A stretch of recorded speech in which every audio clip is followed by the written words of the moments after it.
Hi, my name is Isabella Ramirez, and I'm the 2020 National Student Poet for the Southeast region, and I will be reading my poem, The Andes Speak of Death and 2020, Told in Two Hemispheres. April 2020, Southern Hemisphere. The Andes seem awfully quiet these days. Cotopaxi no longer rides magma now that the streets have become volcanic. My mother sends condolences to people in Guayaquil who would be lucky to have their bodies turned to ash, whose families no longer buy urns now that their sidewalks have become gravestones. The morgues in Ecuador have become so overwhelmed that families wait days before authorities can pick up the corpses on their driveways.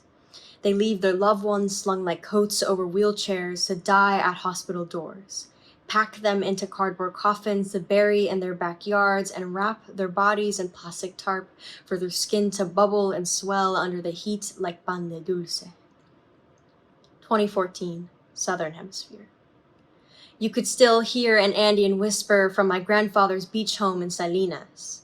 I had never seen mountains before, let alone spoken to them, but they told me of the traditions of the highlands and the coast, made me promise not to tell the beaches. I didn't know my grandfather that well, but I knew he heard them too, understood their Quechua and printed it in his palms that picked husks from durian trees. His voice rung baritone any time he talked back. When my grandfather died, the mountains hushed to a lull. I wish they had told me how to deal with a grieving mother, and the guilt of not grieving with her. The only memories of my grandfather I can recall are of the last time I saw him, in Salinas, as if I had met him for the very first time, as if the photos of when he was strong enough to visit us in America and hold me meant nothing. I could tell you of the soccer ball I kicked over his electric fence, the 50-degree salt water I could barely swim in, the cold shower I took after my brothers buried me in the shore, how the sand washed off the grooves between my goosebumps to reveal shivers and sunburns, how the last thing I remember telling my grandfather when he asked me if I wanted café con leche was no, how I ignored his somber eyes and sagging face. Is it too late for me to say that I loved him to death? April 2020, Northern Hemisphere.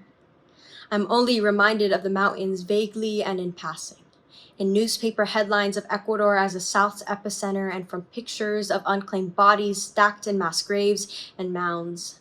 I can't tell if the photos are from Guayaquil or New York's Heart Island anymore.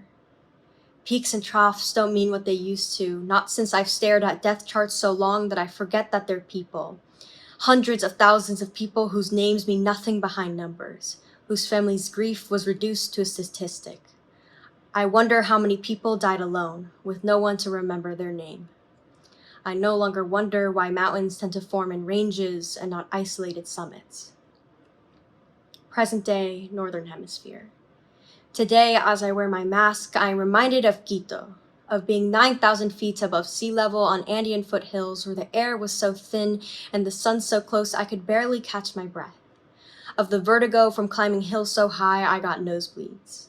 I want to be there, standing on the equator with both feet in each hemisphere again, feeling on top of the world, blissful in ignorance and too young to know of anything but life. But now the Andes only speak of death and 2020, and for the first time, I grieve.